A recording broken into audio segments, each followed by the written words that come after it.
Hello everyone, very welcome to our channel online GS Y Diwakar and this is Satyam Parmar.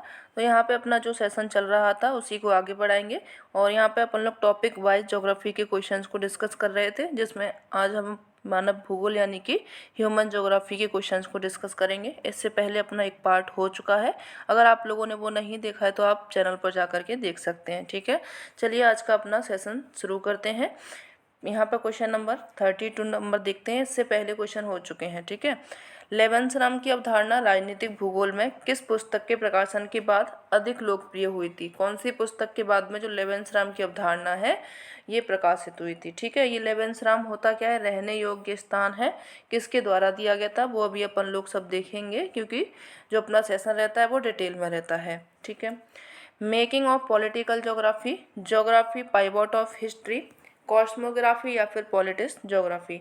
तो कौन सी जो किताब है उसका प्रकाशन हुआ उसके बाद में ये जो लेवेंसराम की अवधारणा है वो अधिक लोकप्रिय हो गई थी? तो ये आपकी जो पॉलिटिक्स ज्योग्राफी है इसका प्रकाशन हुआ और इसके बाद से ये फेमस हो गया। ठीक है, डी ऑप्शन आप लोग कंप्लीट इसको राइट कर लीजिए। चलिए इसकी व्याख्या देख लीजिए। लेवेंसराम यानी कि इसका अर्थ होता है रहने योग्य स्थान। इसकी अवधारणा राजनीतिक भूगोल में पॉलिटिक्स ज्योग्राफी पुस्तक के प्रकाशन के बाद में अधिक लोकप्रिय हुई थी।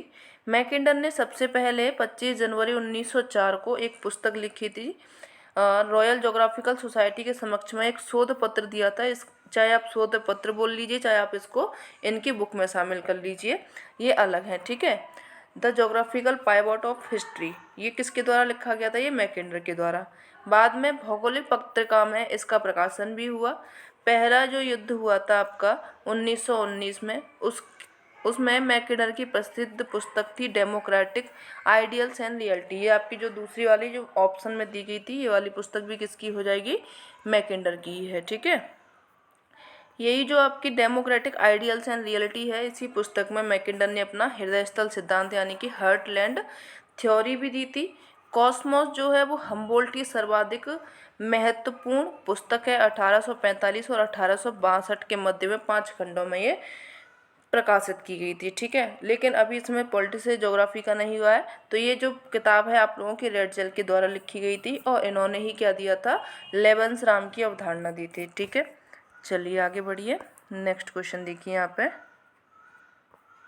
अब ये जर्मन विचारधाराएं दी गई हैं, इनका सही क्रम पूछा गया है। रेडजेल, पेस्टेल, हेटनर एवं ट्रोल, कौन पहले आया उनके बाद में कौन आया, ये आप लोगों को लगाना है। तो देखिए, सबसे पहले आपके पेस्टेल आएंगे, उसके बाद में आपके रेडजेल महोदय आएंगे और हेटनर आ जाएंगे। हेटनर के बाद में आपके ट्रोल आएंगे। ठीक है, ये सीक्वेंस आप लोग याद करके चलिएगा, क्योंकि यहाँ एक सीक्वेंस का क्वेश्चन आप लोगों से ज़रूर पूछा जाता है। बी ऑप्शन आप लोगों का करेक्ट हो जाएगा। बी यहाँ पे दिया गया है, बी में ही दिया गया है तो बी ही करेक्ट हो जाएगा। चलिए आगे बढ़िए। देखिए यहाँ पर रेड जेल के बारे में अब दिया गया है। रेड जेल हैं, इनको राजनीतिक भूगोल का पिता कहा जाता है, मानव भूगोल का जन्मदाता कहा जाता है। ठीक है, इन पर थोड़ा सा ध्यान दे करके चलिएगा, क्योंकि ये जो आपके इस तरीके के क्वेश्चन आपसे जो आपका टीजीटी एग्जाम है, पीजीटी एग्जाम है और सेट एग्जाम है, वहाँ पे ज़्यादातर क्वेश्चन यहाँ से पूछे जाते हैं। इनकी 2 पुस्तकें हैं, एंथ्रोपोज्योग्राफी एंड राजनीतिक भूगोल, रेड जेल की हैं। हेटनर की देख लीजिए। हेटनर हैं, इनकी पुस्तकें हैं भूगोल में विधि तंत्र, रूस का भूगोल, तुलनात्मक प्रादेशिक भूगोल। ट्रॉल जो है एक जर्मन भूगोलवेत्ता है, इनके बारे में इतना ही याद रखना है। चलिए आगे बढ़िए।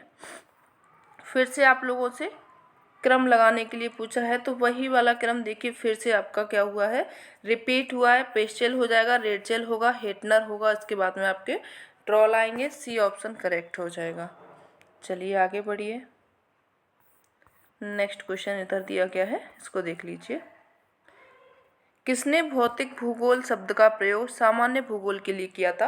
हम्बोल्ट ने, कार्ल रिटर ने, रेडजेल ने या फिर रिच्टोफेन ने? किसने किया था भौतिक भूगोल का प्रयोग सामान्य भूगोल के लिए? तो यहाँ पे आप लोगों का ऑप्शन ए करेक्ट हो जाएगा। हम्बोल्ट ने ही भौतिक भूगोल का जो प्रयोग किया था वो सामान्य भूगोल के लिए किया गया था। ठीक है, चलिए इसकी व्याख्या देख लीजिए।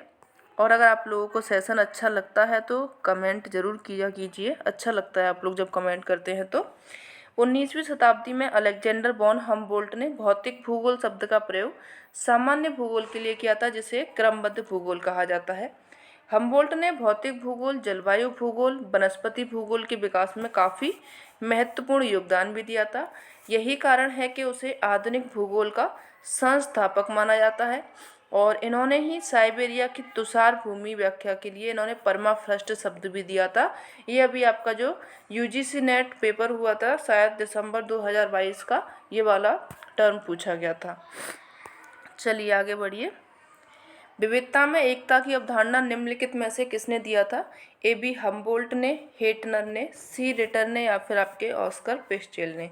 तो जो विविधता में एकता है इसकी अवधारणा भी दी गई थी वो किसके द्वारा? कार्ल रिटर के द्वारा दी गई थी।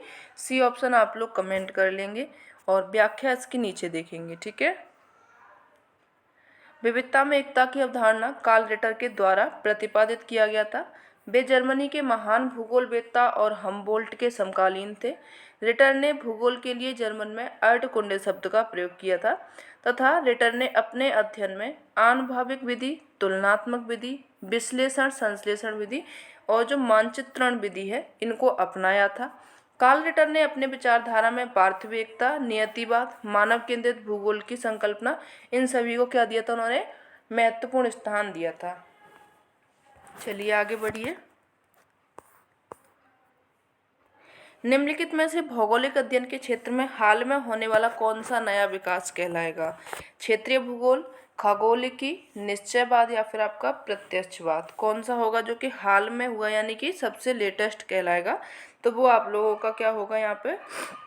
प्रत्यक्षवाद होगा। डी ऑप्शन करेक्ट हो जाएगा, ठीक है। ये अगस्त कॉम्टे के द्वारा दिया गया था। देखिए यहाँ पे इसकी व्याख्या दी गई है। प्रत्यक्षवाद का प्रतिपादन फ्रांसीसी गणितज्ञ एवं दार्शनिक रहे थे अगस्त कॉम्टे। इसने इनका क्या किया था? प्रतिपादन किया था प्रत्यक्षवाद का, जो इस मान्यता पर आधारित है कि वास्तविक ज्ञान वैज्ञानिक होता है, यानी कि जो हमें ज्ञान है जिसको हम प्रकट कर पा रहे हैं वो ज्ञान कैसा है? हमारा वास्तविक ज्ञान है, वैज्ञानिक है और यह तथ्यों तथा अनुभव पर आधारित होता है। निश्चयवाद मानव भूगोल की प्रमुख जर्मन विचारधारा है जिसके अनुसार मनुष्य पर्यावरण की विशिष्ट देन है और समस्त मानवीय क्रियाएं भौतिक दशाओं पर्यावरण द्वारा नियंत्रित होती हैं। ये निश्चयवाद किसकी देन है? ये जर्मन विचारधारा हो जाएगी, ठीक है। और ये आपकी प्रत्यक्षवाद ये फ्रांसीसी विचारधारा है। आगे बढ़िए। वैश्विक विज्ञान के रूप में भूगोल की उपयोगिता किस विद्वान के द्वारा सिद्ध की गई थी? इरेटोस्थनीज और स्ट्रैबो के द्वारा, हिकेटियस और हिप्पार्कस के द्वारा, हम्बोल्ट और रिटर के द्वारा, अरस्तु और इरेटोस्थनीज के द्वारा? किसके द्वारा ये सिद्ध की गई थी? अगर आप लोगों को आंसर पता है तो कमेंट करते जाइए। देखिए ये किसके द्वारा सिद्ध की गई थी? हम्बोल्ट और रिटर के द्वारा इसको सिद्ध किया गया था। सी ऑप्शन आप लोगों का करेक्ट हो जाएगा। व्याख्या इसकी यहाँ दी गई है, देख लीजिए। हम्बोल्ट और रिटर इन जैसे जो भूगोल वेत्ताएं हैं इन्होंने वैश्विक विज्ञान के रूप में भूगोल की उपयोगिता सिद्ध की है।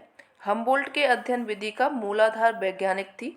वे कल्पना पर नहीं बल्कि प्रत्यक्ष दर्शन पर विश्वास करते थे। उनकी कई संकल्पनाएं दी गई हैं जैसे मानव ग्रह के रूप में भूतल, स्थानिक वितरणों का विज्ञान था इनका एक लिखा गया था, और साथ में आपकी तथ्यों की विषमांगता, पार्थिव एकता को प्रतिपादित किया। जबकि जो कार्ल रिटर है इनकी विचारधारा के प्रमुख तथ्य क्या है? पार्थिव एकता है, नियतिवाद, मानव केंद्रित भूगोल एवं संपूर्ण की संकल्पना, ये सभी सम्मिलित हैं किसके अंतर में? कार्ल रिटर के द्वारा, ठीक है। चलिए आगे बढ़िए। नेक्स्ट क्वेश्चन देखिए यहाँ पे। निम्नलिखित में से विचारों के विकास का निम्नलिखित में से कौन सा सही क्रम होगा? अपन लोगों को लगाना है। सबसे पहले यहाँ पे कौन आए थे? ग्रीक आए थे, रोमन, अरब, अंधकार युग। तो ये अपन लोगों को लगाना है। चलिए लगाइए इसको। तो देखिए जो सही क्रम होता है ग्रीक, रोमन, अंधकार, अरब हो जाएगा। यहाँ पे अरब अंधकार हो जाएगा, ठीक है। देखिए वैसे अगर आप लोग पढ़ेंगे तो ये अरब जो अंधकार युग है अरब युग से पहले आता है, ठीक है। अरबी लोगों से पहले अंधकार आता है 300 से लेकर के 1400 में बीच में। लेकिन जो एनटीए मानता है आप लोगों का ऑप्शन सही, वो अरब को पहले मानता है, अंधकार युग को बाद में मानता है, ठीक है। तो इसको आप लोग अपने हिसाब से देख लीजिएगा कि आप लोग भी क्या सही मानते हैं। अगर अपने हिसाब से देखा जाए जो हम पढ़ते हैं तो उस हिसाब से ये वाला सही होगा, एनटीए के हिसाब से ये सही होगा। चलिए आगे बढ़िए। नेक्स्ट देखिए यहाँ पे सूची 1 दी गई है, सूची 2 दी गई है। यहाँ पे गिब्सन गुइल के पीट एवं राइट है कौन से किस सिद्धांत से संबंधित हैं? आदर्शवाद, यथार्थवाद, व्यवहारवाद एवं अतिवाद। तो देखिए चलिए इनको मैच कर लीजिए। जो गिब्सन है आप लोगों के ये संबंधित हैं यथार्थवाद से, ठीक है, सेकंड हो जाएगा। गुइल के हैं आदर्शवाद से, पीठ हैं आप लोगों के अतिवाद से, और जो राइट एवं किर्क हैं ये व्यवहारवाद से। 2 1 4 3 देख लीजिए कहाँ पे दिया गया है आप लोगों का 2 1 4 3, 2 1 4 3 यानी कि सी ऑप्शन करेक्ट हो जाएगा, ठीक है। चलिए आगे बढ़िए। अब यहाँ पे आप लोगों के जर्मन स्कूल से दिए गए हैं, इनको अपन लोगों को क्या करना है? लगाना है। कौन सा पहले है कौन सा बाद में है? ए.बी. रिच्टहोफेन दिए गए हैं, एफ रेडजेल दिए गए हैं, अल्फ्रेड हेटनर है, ऑस्कर पिस्चेल हैं, ठीक है। तो यहाँ पे कौन सा सही होगा? देखिए यहाँ पे जो आपका सही होगा, सबसे पहले अभी अपन लोगों ने किया हुआ है ये ऑस्कर पिस्चेल आएंगे, उसके बाद में रिच्टहोफेन आएंगे, रेडजेल आएंगे, रेडजेल के बाद में हेटनर आएंगे, ठीक है। डी ऑप्शन आप लोगों का सही जा रहा है। अब डी देख लीजिए कहाँ पे दिया गया है, डी दिया गया है डी में ही, तो इसलिए आप लोग डी लगा लीजिए, ठीक है। वैसे काफ़ी इजी था, ये तो कैसे भी नहीं होते, 2 2 तो नहीं चलेंगे क्रम में, तो इसलिए आपका एक ही सही होगा। चलिए आगे बढ़िए। निम्नलिखित में से किसने मेंटल मैप की धारणा को विकसित किया था? पी गोल्ड एवं वाइट और लिंच ने, हमबोल्ट, रिटर और पास्कल ने, सैम्पल और हंटिंगटन ने, बोल्डिंग और हैगरस्टेन ने। तो किसने मेंटल मैप की जो अवधारणा थी उसका विकास किया था? तो ये आपके गोल्ड, वाइट एवं लिंच थे, इन्होंने ही मेंटल मैप की धारणा का विकास किया था। ए ऑप्शन आप लोगों का करेक्ट हो जाएगा, ठीक है। अब इसकी व्याख्या देख लीजिए। 1960 के दशक में व्यवहार परक भूगोल में मानसिक मानचित्र यानी कि मेंटल मैप का अध्ययन अधिक लोकप्रिय हो गया। ये जो विषय है इस पर डाउन एवं स्टी 1973 से लेकर के 1977 गोल्ड एवं वाइट की रचनाओं का विशेष महत्वपूर्ण योगदान है। Albert Huntington, Ellen Churchill, Semple, Humboldt, Ritter ये सभी कैसे हैं? नियतिवादी विचारधारा के समर्थक थे, जो कि प्रकृति को अधिक महत्वपूर्ण एवं शक्तिशाली मानते थे, ठीक है। चलिए नेक्स्ट देखिए। यहाँ पे निर्णय लेने की प्रक्रिया में पर्यावरण के मानस मानचित्र को महत्वपूर्ण जो महत्व है उसको किसने पहली बार बल दिया था? डी वुड ने दिया था, एस जे गोल्ड ने, डी वुडवर्थ ने, या फिर के लिंच ने। तो पहली बार किसने इस पर बल दिया था? तो यहाँ पे आप लोगों का जो आंसर सही होगा वो कौन सा हो जाएगा? एस जे गोल्ड हो जाएगा। बी ऑप्शन आपका करेक्ट हो जाएगा। आगे बढ़िए। नेक्स्ट है यहाँ पे भूगोल को 17 खंडों में किसके द्वारा लिखा गया था? टॉलेमी के द्वारा, रिटर के द्वारा, स्ट्रैबो के द्वारा, या फिर अरस्तु के द्वारा। तो जो भूगोल है इसको 17 खंडों में लिखा गया था, ये स्ट्रैबो के द्वारा लिखा गया था। सी ऑप्शन आप लोगों का करेक्ट हो जाएगा। इसकी व्याख्या देख लीजिए। स्ट्रैबो है, इन्होंने भूगोल को 17 खंडों में लिखा। इन्होंने ऐतिहासिक इतिवृत्त के रूप में लगभग 43 पुस्तकों को लिखा। स्ट्रैबो पहले व्यक्ति थे जिन्होंने भूगोल की चारों प्रमुख शाखाओं गणितीय, भौतिक, ऐतिहासिक और राजनीतिक को एक साथ समाहित करके एक संपूर्ण भौगोलिक ग्रंथ की कल्पना की। टॉलेमी की अल्मागेस्ट नामक पुस्तक खगोल शास्त्र की प्रसिद्ध पुस्तक है, जो कि दीर्घकाल तक आकाशीय पिंडों की गतिविधियों से संबंधित जानकारी के लिए मानक संदर्भ ग्रंथ के रूप में प्रतिष्ठित रही थी, ठीक है। आगे बढ़िए। चलिए यहाँ पे आप लोगों का एक और क्वेश्चन है, जो कि मानवतावादी भूगोल के समर्थक कौन कौन हैं? नाम दिए गए हैं, हैरिस हैं, ब्लॉन्स हैं, गोइल्के हैं, रेडजेल और ले और सैम्पल हैं। तो यहाँ पे आप लोग अब इनका लगा लीजिए कौन कौन से हो जाएंगे। अगर आप लोगों ने पिछला वाला सेशन किया था तो उसमें मानव भूगोल से संबंधित थे वो अपन लोगों ने पढ़ा था। मानव भूगोल के ये जो मानवतावादी शब्दावली है, शब्द जो दिया था वो यी फू तुआन के द्वारा दिया गया था। फ्रांसीसी हैं ये विद्वान। तो आप लोगों को अब थोड़ा बहुत याद आ रहा हो पिछले वाले सेशन का। तो चलिए इसमें देख लेते हैं कौन कौन है जो कि मानव भूगोल से संबंधित हैं। तो आपके जो हैरिस महोदय हैं ये मानव भूगोल से संबंधित हो जाएंगे, और इसके बाद में ब्लॉन्स नहीं होंगे, ये संभव बात से हैं। और आपके जो गुइल्के हैं ये भी आपके किससे हो जाएंगे, मानव भूगोल से हैं। और साथ में आपके रेडजेल नहीं होंगे, ले और सैंपल ये भी कैसे हो जाएंगे, आपके मानव भूगोल से संबंधित है। ठीक है, तो यहाँ पे आपका ACE यानी कि सी ऑप्शन करेक्ट हो जाएगा। चलिए अब इसकी आगे व्याख्या देख लीजिए। हैरिस, गुइल्के और ले और सैंपल मानवतावादी भूगोल के समर्थक हैं। सबसे पहले 1976 में यीफू तुआन थे, इन्होंने मानववादी शब्दावली का प्रयोग किया। मानववादी भूगोल मानव का ऐसा उपागम है जो मानव के बोध, चेतना, कर्तव्य, सृजनात्मकता, विचार, विश्वास, अनुभव और मूल्यों को केंद्रीय एवं सक्रिय महत्व देता है, जिनसे लोग अपने पर्यावरण के लिए मनोवृत्ति या दृष्टिकोण बनाते हैं तथा जो पर्यावरण के साथ उनके संबंध को प्रभावित करते हैं। ठीक है, चलिए आगे बढ़िए। किस मध्ययुगीन भूगोलवेत्ता ने टॉलमी के कार्यों में व्यापक सुधार किया था?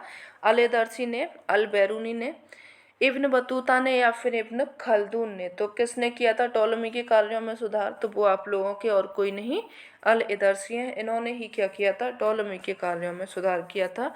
ए ऑप्शन आप लोगों का करेक्ट हो जाएगा। चलिए इसकी व्याख्या देख लीजिए। अल-एदर्सी नामक मध्ययुगीन अरब भूगोलवेत्ता टॉलमी के कार्यों में व्यापक सुधार किए। अल-एदर्सी द्वारा तैयार किया गया विश्व मानचित्र भूगोल जगत के लिए उनकी विशिष्ट देन है। उन्होंने टॉलमी की रचनाओं का गंभीरता से अध्ययन किया था और उससे वे बहुत प्रभावित हुए। उन्होंने उस समय के ज्ञात क्षेत्रों के लिए छोटे छोटे मानचित्रों का भी निर्माण किया और साथ में उनके मानचित्रों में वास्तविक रूप से ज्ञात तथ्यों एवं वितरणों को ही प्रदर्शित किया गया। अरब सागर और कैस्पियन सागर की सही स्थिति पहली बार जो ज्ञात की गई थी वो अल-एदर्सी के मानचित्र में ही प्रदर्शित की गई।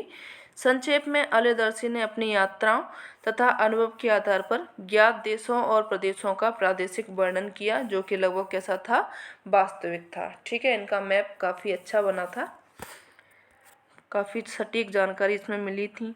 चलिए आगे बढ़िए। निम्नलिखित अरबी विद्वानों में से किसने टॉलमी की पुस्तक में सुधार किया था? तो वही आप लोगों के अल-एदर्सी हो जाएंगे, बी ऑप्शन करेक्ट हो जाएगा। आगे बढ़िए। निम्नलिखित विद्वानों में से किसने सबसे पहले वैश्विक रणनीति दृष्टि मॉडल यानी कि ग्लोबल स्ट्रेटजिक व्यू मॉडल प्रस्तुत किया था? ए.टी. महान ने, एस.बी. कोहेन ने, एडी सेवेल्स्की ने या फिर एनजे स्पाइकमैन ने? तो ये आपका जो मॉडल है ग्लोबल स्ट्रेटजिक व्यू मॉडल किसके द्वारा दिया गया था? तो ये आपका ए.टी. महान के द्वारा दिया गया था। ए ऑप्शन आप लोगों का करेक्ट हो जाना चाहिए। ठीक है, चलिए अब इसकी व्याख्या देख लीजिए। ए.टी. महान ने सबसे पहले सामुद्रिक शक्ति का राज्यों पर प्रभाव व्यक्त किया। उन्होंने इसकी विस्तृत व्याख्या अपनी जो पुस्तक थी, पुस्तक याद रखिएगा इनकी, the influence of sea power upon history, इसमें की, जिसका प्रकाशन 1890 में हुआ। उन्होंने राज्यों की सामुद्रिक शक्ति के संदर्भ में सबसे पहले वैश्विक रणनीति दृष्टि मॉडल को विकसित किया। महान ने अधिकांशतः ग्रेट ब्रिटेन तथा संयुक्त राज्य अमेरिका का अध्ययन किया था और उन्होंने ही संयुक्त राज्य अमेरिका के लिए शक्तिशाली जल सेना की आवश्यकता व्यक्त की, क्योंकि जो लंबी तटरेखा की सुरक्षा के लिए यह आवश्यक था। साथ ही उन्होंने संयुक्त राष्ट्र अमेरिका के लिए हवाई एवं कैरेबियन द्वीपों पर नियंत्रण करने की आवश्यकता पर बल दिया। ये आज जो देश के नाम दिए होते हैं ना, इन पर थोड़ा सा ज़्यादा गौर करके चलिएगा, क्योंकि यहाँ से क्वेश्चन अब ज़्यादा पूछे जाने लगे हैं। अटलांटिक को प्रशांत महासागर से संयुक्त करने वाली नहर के निर्माण पर बल दिया और उन्होंने यह भी स्पष्ट किया कि संयुक्त राज्य अमेरिका के निकट कोई शक्तिशाली राष्ट्र न होने के कारण इनकी सामुद्रिक शक्ति के संदर्भ में स्थिति कैसी है, महत्वपूर्ण है। ठीक है, चलिए आगे बढ़िए। नेक्स्ट है यहाँ पे प्रसिद्ध निबंध एक्सप्लेनिज्म इन ज्योग्राफी। अब मेथोडोलॉजिकल एग्जामिनेशन किसके द्वारा लिखा गया था? एफ के सेफर के द्वारा, जे एच पीटरसन के द्वारा, डी ग्रेगरी के द्वारा या फिर एच गुइल्के के द्वारा। तो ये वाला जो निबंध है ये किसके द्वारा लिखा गया था? ये आपके एफ के सेफर के द्वारा लिखा गया था। ए ऑप्शन करेक्ट हो जाएगा। ठीक है, गर्मी इतनी ज़्यादा है कि पंखा बंद करके ये मुझे अब वीडियो बनानी पड़ती है, तो बोलते बोलते हालत ख़राब सी होने लगती है थोड़ी देर बाद में, पसीना बहुत आने लगते हैं। जर्मन भूगोलवेत्ता एफ के सेफर महोदय ने अमेरिका के अयोवा विश्वविद्यालय में अर्थशास्त्र के शिक्षक थे, जो अपनी भौगोलिक अध्ययन में रुचि के कारण भूगोलवेत्ताओं के समूह में सम्मिलित हो गए। उन्होंने हर्ट्सहोन की पुस्तक नेचर ऑफ ज्योग्राफी, भूगोल की प्रकृति का आलोचनात्मक विश्लेषण किया। 1953 ईस्वी में एक शोध पत्र प्रकाशित किया जिसका शीर्षक था explanation in geography the methodological examination. ये इसका शीर्षक था। ठीक है, भूगोल में अपवादवाद एक विधितंत्रीय परीक्षण है और यह हेटनर हर्ट्सहोन की व्याख्या के लिए प्रथम महत्वपूर्ण चुनौती भी रही थी। सेफर हर्ट्सहोन विवाद के परिणाम स्वरूप भौगोलिक अध्ययन का केंद्र प्रादेशिक भूगोल से क्रमबद्ध भूगोल की ओर में स्थानांतरित हो गया। भूगोल में सिद्धांतपरक अध्ययन पर अधिक बल दिया गया। भूगोल क्रमशः क्षेत्रीय अंतःक्रिया यानी कि स्पाशियल इंटरेक्शन का विज्ञान बन चुका था। 18वीं शताब्दी में जर्मन दार्शनिक थे इमैनुअल कांट, इनको अपवादवाद का प्रवर्तक माना जाता था। ये इतना जो डीप दिया गया है ये पूछा जाता है, सेफर हर्ट्सहोन विवाद पूछा जाता है और साथ में आपका ये पूछा जाता है। ठीक है, आगे बढ़िए। निम्नलिखित में से किसने भूगोल में उत्तर आधुनिकतावाद के विकास में योगदान दिया? डब्ल्यू.एल. गैरिसन ने, जे ब्लाउट ने, कार्ल रिटर ने, एडवर्ड सोजा ने। किसने दिया था आधुनिकतावाद के विकास में योगदान? तो वो आप लोगों का ऑप्शन यहाँ पे एडवर्ड सोजा यानी कि डी ऑप्शन करेक्ट हो जाएगा। चलिए इसकी व्याख्या देख लीजिए। भूगोल में उत्तर आधुनिकतावाद के विकास में एडवर्ड सोजा महोदय का महत्वपूर्ण योगदान रहा था। उन्होंने उत्तर आधुनिकतावाद के विषय में अपने विचार को व्यक्त करते हुए कहा कि उत्तर आधुनिकतावाद का उदय आधुनिक समाज वैज्ञानिक चिंतन पद्धति की ऐतिहासिकतावादी दृष्टिकोण के विरोध में हुआ है। उत्तर आधुनिकतावादी भूगोलवेत्ताओं एवं शोधकर्ताओं ने 1950 से 1980 तक प्रभुत्व वाले सभी चिंतन फलकों जैसे कि प्रत्यक्षवाद, संरचनावाद, व्यवहारवाद, मानववाद, तंत्र विश्लेषण, इन सभी को क्या किया? अस्वीकार कर दिया। अतः आधुनिकतावाद के विकास में M Dear, R D Dikshit एवं डी ग्रेगरी इन्होंने क्या किया था? महत्वपूर्ण योगदान दिया था। ये किस में दिया था? उत्तर आधुनिकतावाद में दिया था। ठीक है, चलिए आगे बढ़िए। अब यहाँ पे पुस्तकें दी गई हैं, उनके लेखक दिए गए हैं। अर्डकुंडे ज्योग्राफिया जर्नलिस्ट, एंथ्रोपोजियोग्राफी एवं कॉस्मोस, हम्बोल्ट, रेडजेल, बोरेनियस एवं कार्ल रिटर। किसके द्वारा कौन सी पुस्तक लिखी गई है? तो चलिए देख लेते हैं। अर्डकुंडे लिखी गई है कार्ल रिटर के द्वारा। ज्योग्राफिया जर्नलिस्ट लिखी गई है बोरेनियस के द्वारा। एंथ्रोपोजियोग्राफी लिखी गई है रेडजेल के द्वारा और जो कॉस्मोस है वो हम्बोल्ट के द्वारा लिखी गई है। यानी कि आप लोगों का ऑप्शन जो सही होगा वो ए हो जाएगा। ठीक है, ए ऑप्शन आपका करेक्ट है। तो ये हो चुका है आप लोगों का आज का सेशन। ये सेशन कैसा लगा ज़रूर बताइएगा। अगर अच्छा लगा हो तो अपने फ्रेंड्स को शेयर कीजिएगा। मिलते हैं नेक्स्ट सेशन में, तब तक के लिए धन्यवाद। Thanks for watching.